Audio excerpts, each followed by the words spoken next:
ఉమ్మడి పశ్చిమ గోదావరి జిల్లాలో వైసీపీ అధినేత జగన్ పర్యటించనున్నారు. ధరల సంక్షోభంతో తల్లడిల్లుతున్న పొగాకు రైతులకు మద్దతుగా పార్టీ తరపున ఆందోళనలు చేపడతామన్నారు. ఈసారి గోపాలపురం లేదా జంగారెడ్డిగూడెంలో పర్యటిస్తానన్నారు ఆయన. స్థానిక పొగాకు రైతుల్ని ప్రత్యక్షంగా కలిసి వారి సమస్యలు తెలుసుకోవడంతో పాటు ప్రభుత్వంపై ఒత్తిడి పెంచే కార్యక్రమాన్ని చేపడతానన్నారు.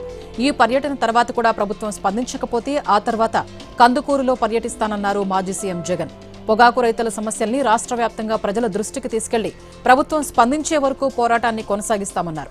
ఏ జిల్లాలో రైతులు ఇబ్బందులు పడుతున్నా వైసీపీ వారికి అండగా నిలుస్తుందన్నారు. పొగాకు వేలం ప్రారంభమై 94 రోజులు గడిచినా పండించిన పంటలో కేవలం 16.5% మాత్రమే కొనుగోలు చేశారని జగన్ చెప్పారు. రాష్ట్రంలో సుమారు 232 మిలియన్ కిలోల పొగాకు పండితే ఇప్పటివరకు కేవలం 38 మిలియన్ కిలోలు మాత్రమే కొనుగోలు చేశారన్నారు. సెప్టెంబర్లో కర్ణాటకలో పొగాకు వేలం ప్రారంభమైతే వ్యాపారులు అక్కడికి వెళ్లిపోయే అవకాశం ఉందన్నారు. అప్పుడు ఆంధ్రప్రదేశ్లో మిగిలిన పొగాకు పంటను ఎవరు కొంటారనే భయాందోళన రైతుల్లో నెలకొందన్నారు. పొగాకు మద్దతు ధర 200కు తగ్గకూడదని చంద్రబాబు సమీక్షలో చెప్పిన మరుసటి రోజే మార్కెట్లో ధరలు భారీగా పడిపోయాయన్నారు జగన్. సీఎం చంద్రబాబు హెచ్చరించిన మరుసటి రోజే ధరలు పడిపోవటం వ్యాపారుల సిండికేట్ ఎంత బలంగా ఉందో తెలియజేస్తోందన్నారు. వ్యాపారులంతా సిండికేట్గా ఏర్పడి ధరలు తగ్గిస్తున్నా ప్రభుత్వం ప్రేక్షక పాత్ర పోషిస్తోందని ఆరోపించారు. నిబంధనలు పాటించని కంపెనీలపై ఒక్క కేసు కూడా నమోదు చేయలేదన్నారు ఆయన. ఏ కంపెనీ లైసెన్సును సస్పెండ్ చేయలేదని, కనీసం ఒక్క వ్యాపారిని బ్లాక్ లిస్టులో పెట్టలేదని ఫైర్ అయ్యారు.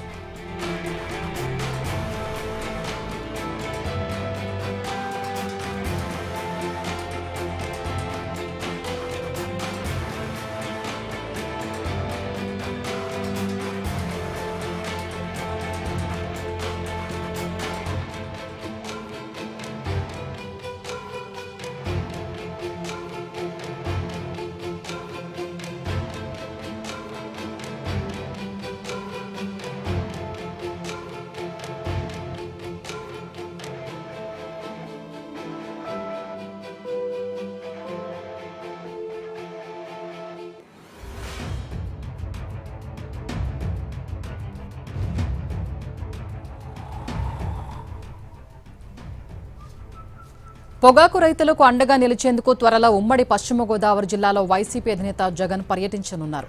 ధరల సంక్షోభంతో తల్లడిల్లుతున్న పొగాకు రైతులకు మద్దతుగా పార్టీ తరపున ఆందోళనలు చేపడతామన్నారు. ఈసారి గోపాలపురం లేదా జంగారెడ్డిగూడెంలో పర్యటిస్తానన్నారు ఆయన. స్థానిక పొగాకు రైతుల్ని ప్రత్యక్షంగా కలిసి వారి సమస్యలు తెలుసుకోవడంతో పాటు ప్రభుత్వంపై ఒత్తిడి పెంచే కార్యక్రమాన్ని చేపడతానన్నారు.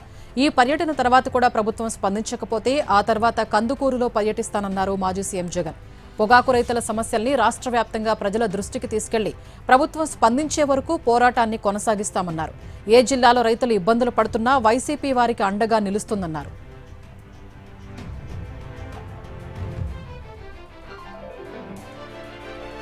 పొగాకు వేలం ప్రారంభమై 94 రోజులు గడిచినా పండించిన పంటలో కేవలం 16.5% మాత్రమే కొనుగోలు చేశారని జగన్ చెప్పారు.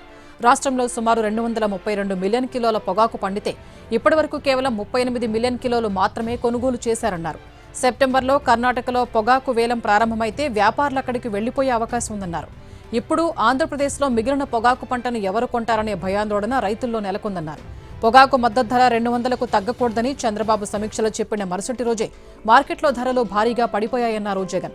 సీఎం చంద్రబాబు హెచ్చరించిన మరుసటి రోజే ధరలు పడిపోవడం వ్యాపారుల సిండికేట్ ఎంత బలంగా ఉందో తెలియజేస్తోందన్నారు. వ్యాపారులంతా సిండికేట్గా ఏర్పడి ధరలు తగ్గిస్తున్నా ప్రభుత్వం ప్రేక్షక పాత్ర పోషిస్తోందని ఆరోపించారు. నిబంధనలు పాటించని కంపెనీలపై ఒక్క కేసు కూడా నమోదు చేయలేదన్నారు ఆయన. ఏ కంపెనీ లైసెన్సును సస్పెండ్ చేయలేదని, కనీసం ఒక్క వ్యాపారిని బ్లాక్ లిస్టులో పెట్టలేదని ఫైర్ అయ్యారు.